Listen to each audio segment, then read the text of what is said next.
there, empowered peeps. I'm Ryane to the rescue, in the kitchen this time. And today we're going to make hummus.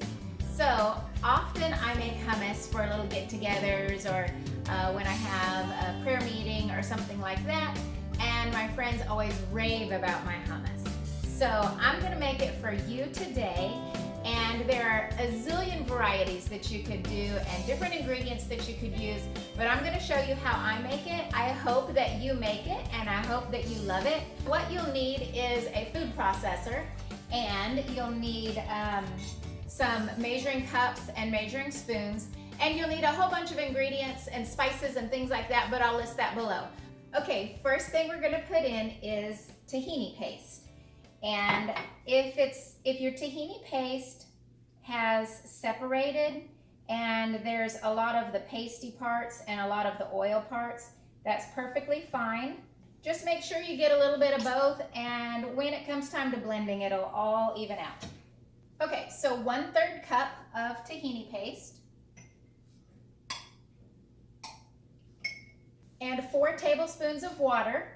When I'm using several tablespoons, I like to use this little tiny measuring cup rather than repeatedly scooping up several tablespoons. So since I know I'm gonna need 4 tablespoons, I'll just use this, and this will give me 4 tablespoons in one measurement. Voila. And now 2 tablespoons of olive oil, 1 teaspoon of cumin, 1 teaspoon of oregano,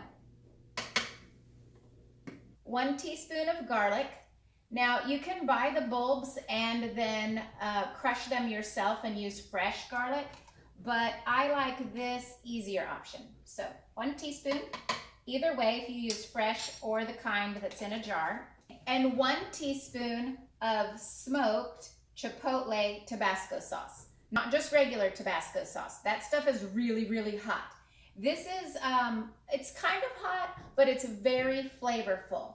And I do not have a strong tongue, so I wouldn't be able to handle it if it were too spicy. So don't worry if you don't like things spicy.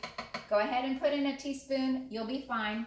But as with all of the ingredients and the Tabasco included, you can put more or less or skip it all together if that's your preference. Or, you know, you can even add in your own ingredients that I didn't put in. So, all right, and then a 1/2 teaspoon of sea salt. Voila. And 2 tablespoons of lemon juice. There we go. Now we're going to blend all of these ingredients together before you even put the chickpeas in. And that's important because you want to get the tahini paste smooth. Otherwise, it might be really chunky if you put it in with your chickpeas. So let's get the tahini smooth and then we'll move on.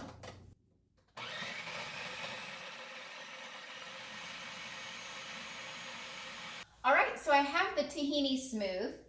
I'm going to scrape that down. And then I'm gonna add a special ingredient that I wanna tell you about. You know, seeds are really healthy for you, and the oil that comes from seeds it's very healthy. So what I do is I make my own seed blend, and it's a blend of sunflower seeds, pumpkin seeds, hemp, chia, and flax. And so they're all ground, and then I have it in here as a powder. So you can of course leave that out, but to add a little nutritional benefit, then I recommend putting in 1 tablespoon of a seed blend. Now it will add a little bit of texture to your hummus, so if you're fanatical about your hummus being extra, extra, extra smooth, then you might not want to add the seeds. But I'm okay if my hummus isn't the smoothest thing ever. But let me blend up the seeds.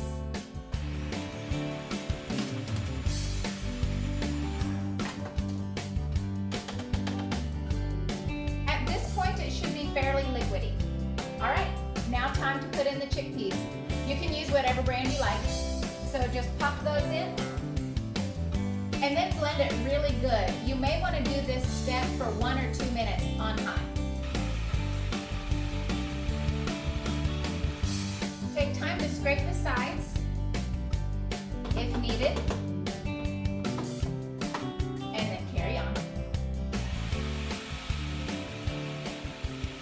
Okay, there we go. Looks great.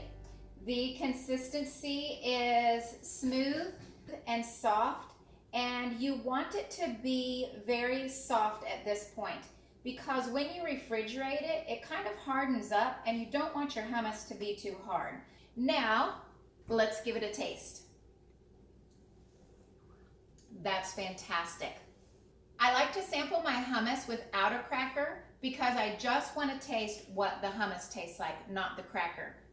To be honest, I love salt, so this could use a touch more salt. However, most crackers have salt on them, so if you oversalt your hummus, then it's going to be really salty once you start dipping it with a cracker. Okay, so now I'm going to show you how to top your hummus and make it party ready. I'm going to add some spices on the top, which make it pretty, but also add a little extra flavor.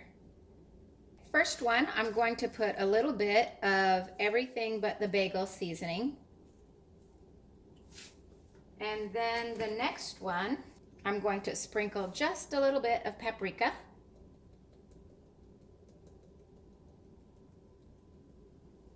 And then the next one, which this is my favorite, put a little bit of oregano or Italian seasoning and a little splash of olive oil.